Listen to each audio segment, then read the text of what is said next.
Okay, back, and we're going to be talking about record retention and HIPAA, everybody's favorite healthcare law.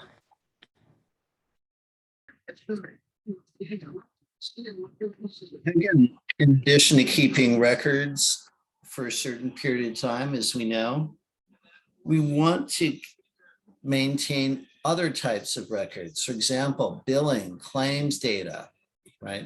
In order to participate in Medicare, Medicaid, and private insurance companies. Anything that you need to demonstrate the integrity of the physician practices compliance is something you should be holding on to.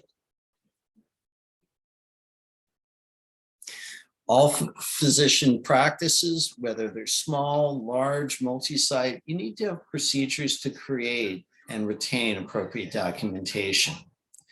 And this means paying attention to your state's guidelines. For instance, in California, you need to hold on to records between 7 to 10 years after the patient was last seen, or the patient has reached the age of majority, meaning the age of consent, which is 18 in California.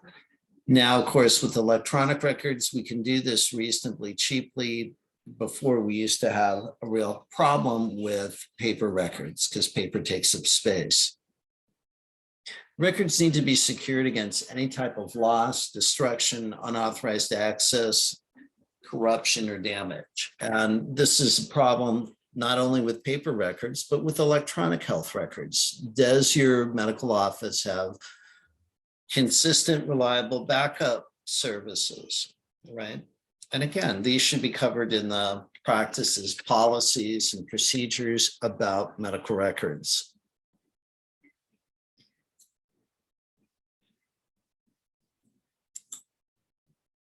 And again, we can't talk about medical record documentation unless we get into an overview of HIPAA, the Health Insurance Portability and Accountability Act, which went into law in 1996. And the act was basically created to protect individuals against a loss or decrease in benefits related to work status and to standardize the way any information about somebody's health was transmitted, particularly through electronic means.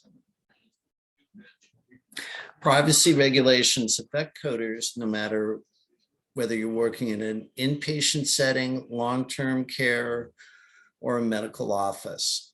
HIPAA sets a national standard for accessing and handling medical information. So it's a minimal standard.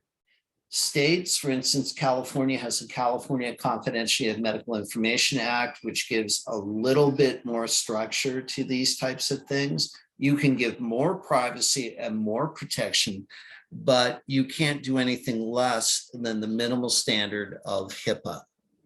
And many states will vary on this. California is a little bit more restrictive than some other states, but all 50 states can't go anything less than the minimal standard provided by HIPAA.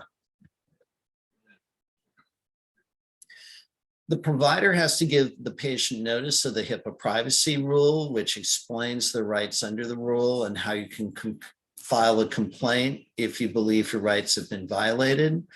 Providers have to make exceptions to the way medical information is conveyed per the patient's request.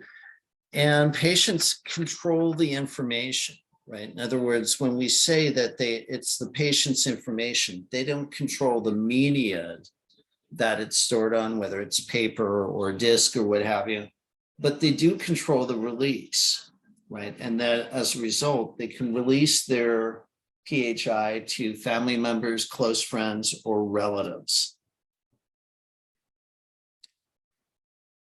The privacy rule talks about 3 categories of covered entities. We have the healthcare providers, we have the health plans, and then we have the healthcare clearinghouses.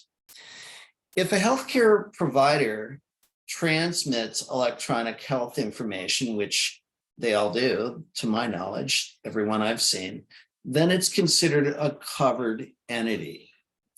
And when we see healthcare providers, we think about physicians and physicians' offices, but we can also expand that to any staff, including labs, pharmacies, dentists, oral surgeons, hospitals, mental health, long-term care. All those are considered covered entities.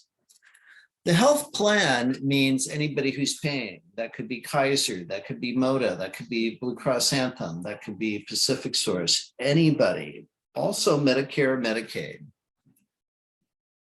And then we talk about clearinghouses. These are the organizations that are essentially the electronic middlemen. They kind of store the data and process claims, right? So billing services. Right. So these are considered clearinghouses. Therefore, they are in fact covered entities. The privacy rule says that covered entities, including the medical office, has to take reasonable steps to limit the use and disclosure of PHI minimal amount necessary to accomplish its intended purpose. In most cases, this will be patient care operations and financial reimbursement. And what this means to the practice is that any information that identifies an individual and describes his medical condition, their clinical information, their demographic information, their name, address, phone, zip, if it's in writing or electronic, it is covered.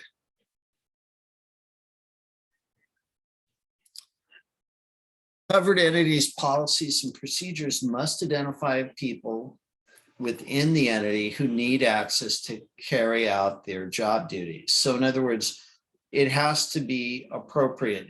We don't give the custodian access to medical records, right? And we also have to keep records of who, when, and why PHI is disclosed. This is what we call under HIPAA disclosure accounting. And every patient has the right to see the disclosure accounting if they so wish. And then finally, once the patient's been given a copy of the medical practice's policies and procedures in terms of privacy, an acknowledgement is signed. Most people don't pay attention to this, but it goes in the patient's chart that validates that the patient was given a copy of the policy and given the opportunity to ask any questions.